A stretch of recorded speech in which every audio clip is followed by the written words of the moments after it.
Hello and welcome to my YouTube channel Low Passion. Keep subscribe my channel, like, share and comment on my channel.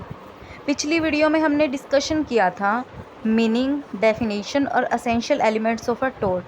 हमने टोट की series start की हुई है, इसमें हम सभी टॉपिक कवर करेंगे। आज का हमारा टॉपिक रहेगा नेचर एंड डेवलपमेंट ऑफ टोट।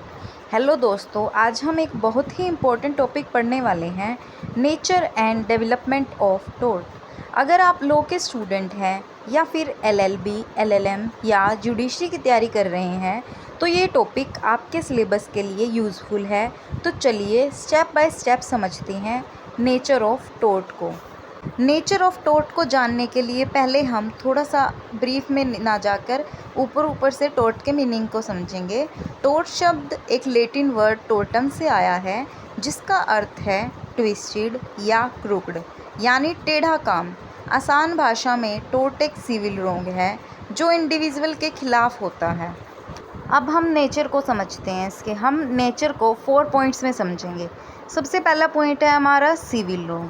टोट हमेशा सिविल रोंग है क्योंकि ये क्रिमिनल रोंग नहीं है, क्योंकि टोट अगेंस्ट पर्सन होता है और सिविल रोंग जो हमारा क्रिमिनल रोंग है वो अगेंस्ट सोसाइटी होता है। सेकंड पॉइंट है it arise when a person violate the legal right of another. टोट हमारा कब होता है? जब एक पर्सन दूसरे के लीगल राइट को वायलेट करता है। जैसे कि हमारा राइट है राइट टू वोट, अगर हम 18+ है तो हमारा राइट है राइट टू वोट, पर अगर हमें कोई हमारे राइट को असेस करने से रोकता है तो ये हमारा वायलेशन है राइट का, लीगल राइट का। नेक्स्ट पॉइंट है रेमेडी इज़ ऑलवेज कंपेंसेशन। इसमें जो टोर्ट में रेमेडी कंपेंसेशन होती है ताकि इंजर्ड पार्टी को नुकसान की भरपाई मिल सके, और ये डैमेजेस अनलिक्विडेटेड डैमेजेस होते हैं जो कि हमारे फिक्स नहीं होते। नेक्स्ट पॉइंट है the duty is imposed by law not by contract और ट्रस्ट। इसमें ड्यूटी कॉन्ट्रैक्ट से नहीं बल्कि लॉ द्वारा इम्पोज होती है, इसलिए नेचर है टोट का impose by duty, impose by law. Duty यहाँ पे जो हमारी बात हो रही है वो लीगल ड्यूटी है, ना कि हमारी मॉरल ड्यूटी। टोर्ट के नेचर को समझने के लिए हमें टोर्ट का डिफरेंस समझना होगा क्राइम के साथ, ब्रीच ऑफ कॉन्ट्रैक्ट के साथ और ब्रीच ऑफ ट्रस्ट के साथ। इसे समझकर हम इजीली टोर्ट को समझ सकेंगे। सबसे पहला पॉइंट है हमारा कि जो टोर्ट होता है वो एक प्राइवेट रोंग है और क्राइम हमारा एक पब्लिक रोंग है, क्योंकि टोर्ट पर्सनली एक पर्सन के अगेंस्ट होता है और क्राइम हमारी सोसाइटी के अगेंस्ट होता है। टोर्ट का केस है जो हमारी वो इंजर्ड पार्टी खुद फाइल करती है, और क्राइम के केस में क्राइम हमेशा स्टेट के अगेंस्ट होता है तो स्टेट फाइल करती है। टोर्ट में हम कॉम्प्रोमाइज़ कर सकते हैं, मतलब ले देकर मामला सुलटाना, बट जो क्राइम है उसमें कॉम्प्रोमाइज़ रेयर होता है। किसी का कोई ऑफेंस कंपाउंडेबल है, वरना जो गलत करने वाला है उसको पनिशमेंट मिलती है। टोर्ट में कंपेंसेशन दिया जाता है और क्राइम में पनिशमेंट दी जाती है।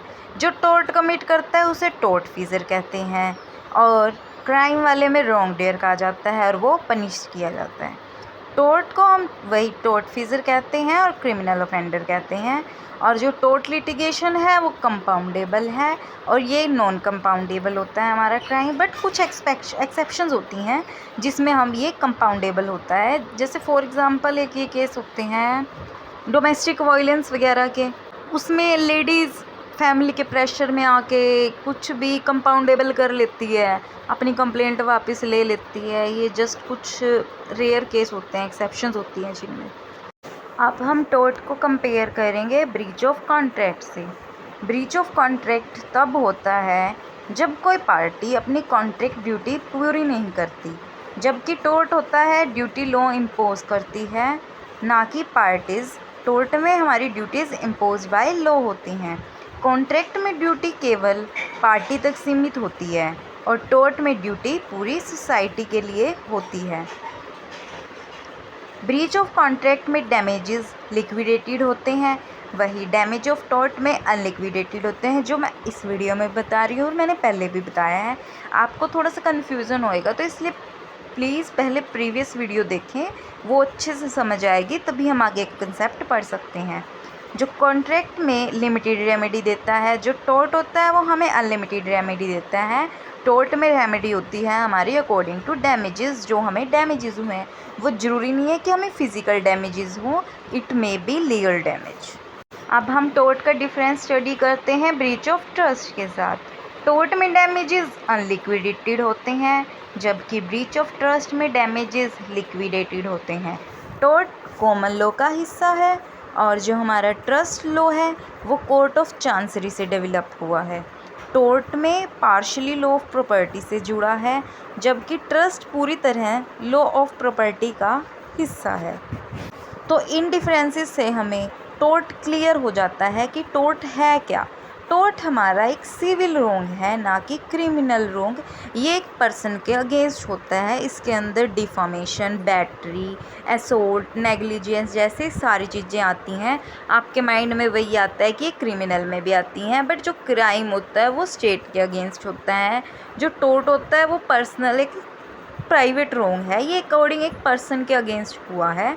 इसमें ज़्यादा हीनियस क्राइम्स नहीं आते जो हमारे क्राइम है, हम उसमें क्रिमिनल लॉ में पढ़ते हैं। इसमें जस्ट ब्रीफ में आता है कि जैसे किसी पर्सन के अगेंस्ट कुछ कर दिया, या जो हमारी ड्यूटी थी हमने वहाँ कुछ नहीं किया, हमारी लीगल इमेज पे कोई इफ़ेक्ट पड़ रहा है, किसी पब्लिकेशन से डिफामेशन हो गया, ऐसी चीज़ें होती हैं जो हमारी टोर्ट में आती हैं। अगर आपको फिर भी कोई डाउट है तो आप मेरे से कमेंट करके पूछ सकते हैं। अब हम डिस्कस करते हैं कि टोर्ट लॉ की डेवलपमेंट कैसे हुई है।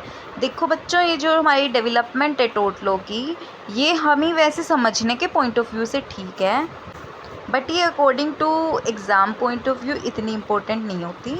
बट हम इसे थोड़ा ब्रीफ में ईज़िली समझ लेंगे, ईजी पॉइंट्स के अकॉर्डिंग।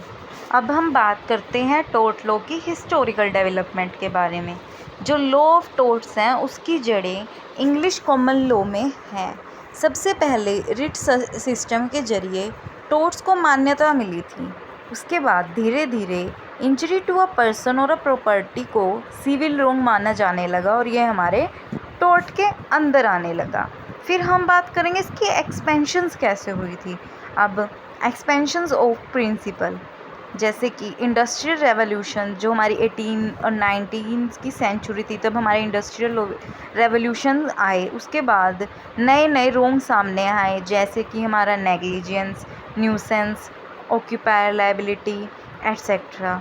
जो कोर्ट ने टोर्ट्स की परिभाषा को रिजिड ना रख के फ्लेक्सिबल बना दिया, मतलब जिसके अंदर सब कुछ आए। इसका स्कोप था बहुत ज़्यादा एक्सपेंड हो गया था। जजों ने केस टू केस बेसिस पर प्रिंसिपल्स डेवलप किए, तो ऐसे हमारे टोर्ट की एक्सपेंशन होती चली गई।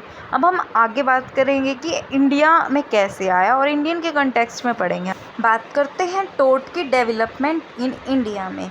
इंडिया में लॉ ऑफ टोर्ट्स का विकास ब्रिटिश रूल के दौरान हुआ था। इसका मतलब डेवलपमेंट तब हुई थी जब हमारे यहाँ ब्रिटिश रूल थे। हमारे यहाँ कोई कोडिफाइड लॉ की तरह लॉ ऑफ टोर्ट एक्ट नहीं है। जैसे कि हमारा पहले आईपीसी होता था, अब हम उसे बीएनएस कह सकते हैं। उसकी तरह जो टोर्ट लॉ है ना, वो एक कोडिफाइड लॉ नहीं है। जो court decisions plus English principles को ग्रेजुअली एडोप्ट किया गया था डेवलपमेंट ऑफ इंडिया में। जो हमारा लैंडमार्क केस है MC Mehta versus union of India, जैसे लैंडमार्क केसेस ने इंडियन टोर्ट लॉ का विस्तार किया था, जिससे हमारे इंडिया में इसकी डेवलपमेंट होती चली गई थी टोर्ट की, और ऐसे हमारे इंडिया में टोर्ट लॉ डेवलप हुआ था। अब हम आगे बात करते हैं मॉडर्न डेवलपमेंट की। मॉडर्न डेवलपमेंट क्या क्या हो गई हैं हमारे टोर्ट लॉ में। अब टोर्ट लॉ में न्यू रोंग्स रिकॉग्नाइज हो रहे हैं, जैसे कि हमारा एनवायरनमेंट पोल्यूशन, कंज्यूमर प्रोटेक्शन हम पढ़ेंगे बच्चों डिटेल में। इसमें हमारा वाइट टॉपिक है, ये आता है, काफ़ी इम्पोर्टेंट है। ह्यूमन राइट वायोलेशन और compensation for motor accident, medical negligence आदि। कोर्ट ने टोर्ट लॉ को जस्टिस ओरिएंटेड बना दिया है।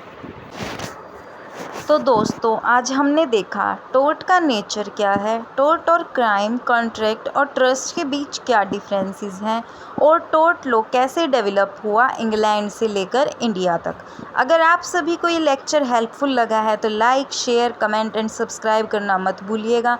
मिलते रहें अगले वीडियो में। अगले वीडियो में हम बात करेंगे टोर्ट लॉ की टोर्टियस लायबिलिटीज़ के बारे में। बने रहें हमारे साथ। Thanks for watching.